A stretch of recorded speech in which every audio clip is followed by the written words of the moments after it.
before I talk about Jordan, I've got a good story about Josie. The first time that I met Josie, um, this was back in our college days. I can say that now. We're a couple of years removed from college, but back in our college days, every Thursday night we would go to Brick House. That was called Brick House.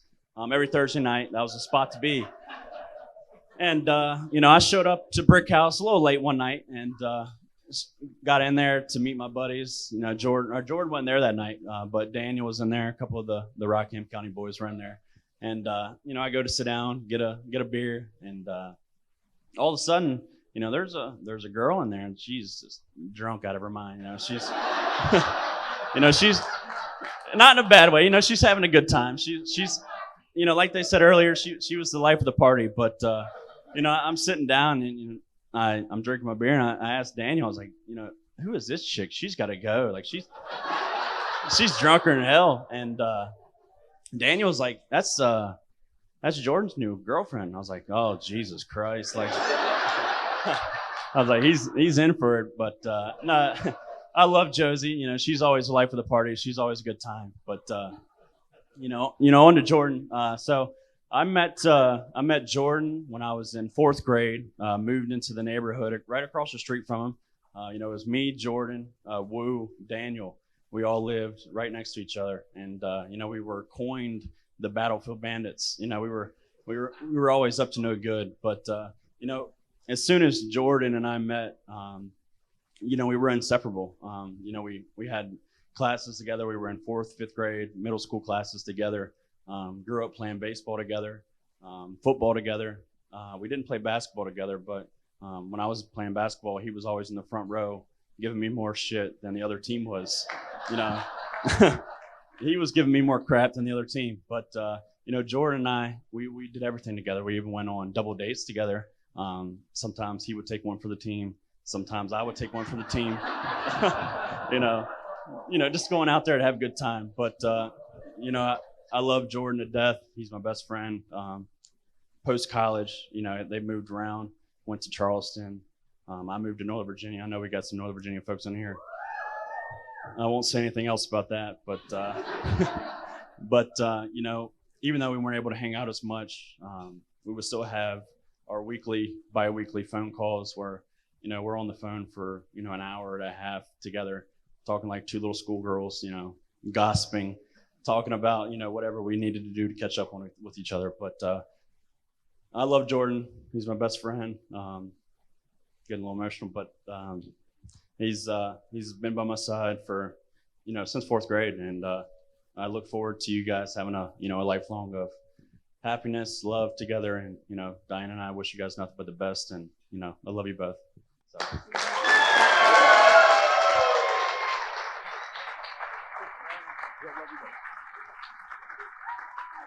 I love you. Hey.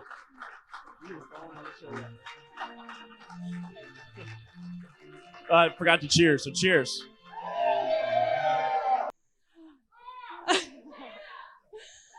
Okay, let me start this out by saying I hate public speaking so much. So much. So this is a true testament of my love to Josie. And Joy. So, as most of you know, I am Josie's favorite sister. Thank you. And I look up to her more than anyone I've ever looked up to in my whole life. But first I want to say congrats to the happy couple. I couldn't be more happy. I know all of you saw me crying on the stage or whatever. And it was out of joy, not sadness.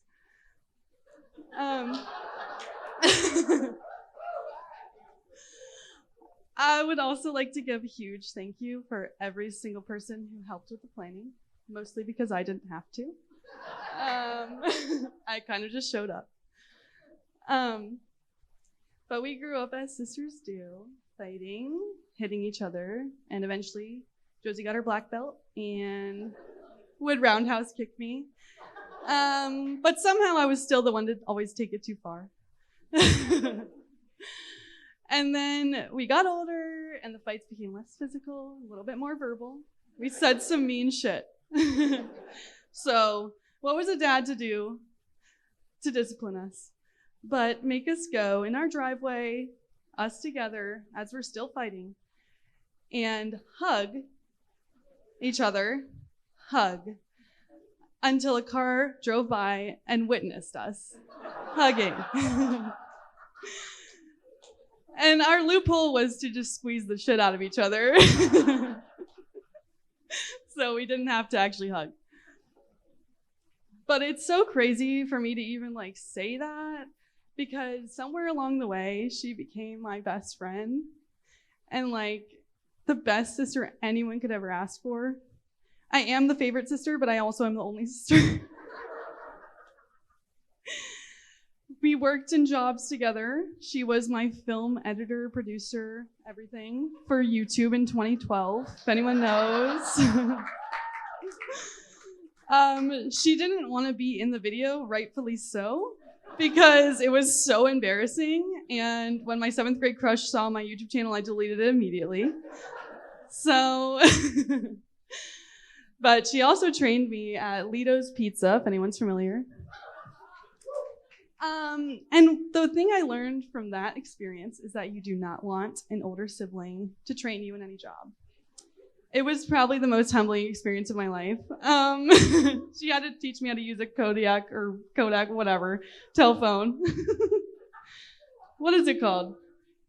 No, not a rotary. That's too far back. Nokia. That's what I was looking for.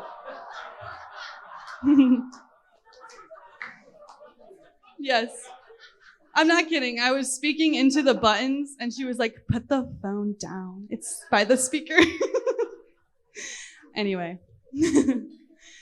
I'll say some nice things about her just so you know that we will never ever have to be forced to hug again. Josie is the glue that binds us all together. I've seen it at my bachelorette party. I've seen it here, just at this wedding tonight. Like, she is, as Jordan said, like the extrovert, like your friend. You light up the room. You make a friend anywhere you meet. No problem. There will never be anyone as driven, wise, beautiful, smart, caring, and I hate to admit it, funny, as Josie. And she has been here through my lowest of lows, and she's cheered me through my highest of highs. And to that, I owe her everything. She is 1,000% herself, and I can only hope to be as amazing as she is one day. And Jordan, I knew you had a genuine good soul. And I don't know if you remember this, but during my senior beach week of high school, I got in trouble for drinking, of course. And I called Josie immediately because I didn't want to get the wrath of my parents. And Jordan was with her, and he like took over the phone, he calmed me down, and it didn't hurt that he Venmoed me $50. I swear Josie gave me like 5. So, but I'll never forget that, and that's like my favorite memory. But since then, he's laughed at all my jokes, and he has just watched all our favorite reality shows. And he is just, I've seen you through many relationships, and never anyone who has been supportive or caring or loving or made you feel so grounded or loved before. And I'm genuine. So I think I'm done crying for the night. But I just want to say cheers to the happiest couple ever. And thank you all so much for coming and listening to this speech.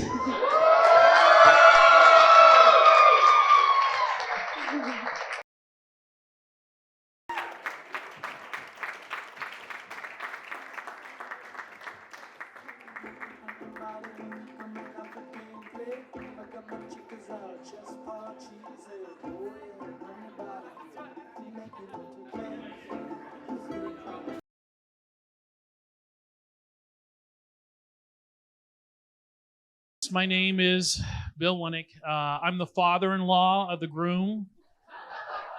My wife and I are so happy that you all could be here at Jordan's wedding.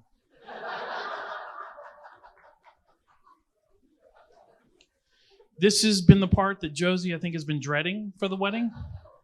There were rules. There was time limits. Apparently, Rebecca has a sign that she's going to throw up. I don't know. But Jordan and John, his father, thankfully relinquished their speech time to me. So the next half hour should go by very quickly. And then I'll finish with the song and dance portion, of course. So I'll start real quick and just say that even before my kids were born, the prayer I had for both of my kids was that they'd just be happy and healthy. And what I didn't know is that God was going to grant that wish. And along the way, God was going to continue to grant that wish. And Jordan, you're part of that answer to the prayer for my daughter to be happy and healthy. And I couldn't be happier. Kelly, too.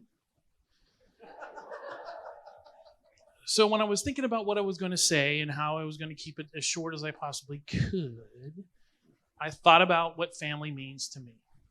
And there's 3 types of family that you have in your life. The family you're born to, right? Sorry, Jeff. All that torturing, I'm sorry. And then there's a family you pick up along the way, those friends that become part of your lives. Those friends that we get to add to our families before this day even came, John. You and Andrea are so special to us. Even Jillian.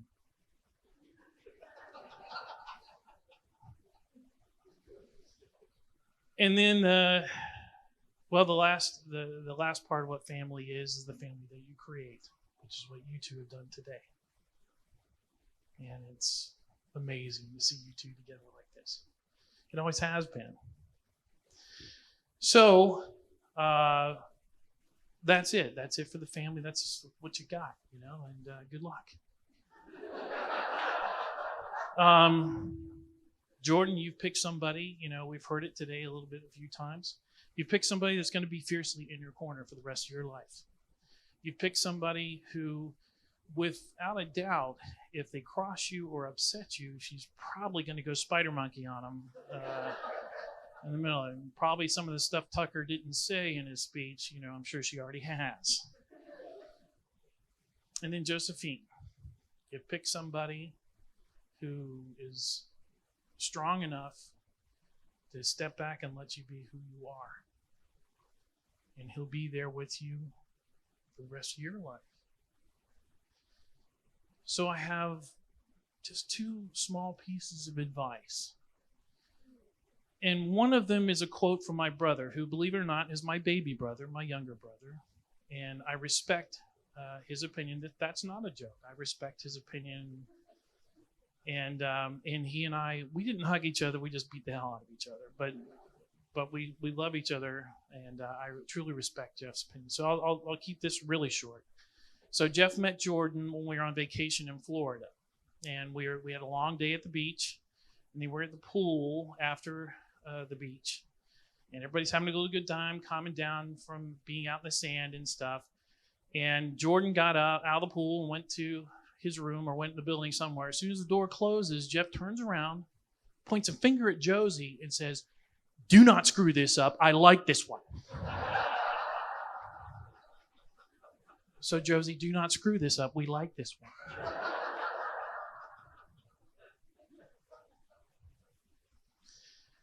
And the only other piece of advice I can offer you, as we all raise our glasses, is we hope for you both to have a life of health, happiness, and love forever. Love you both.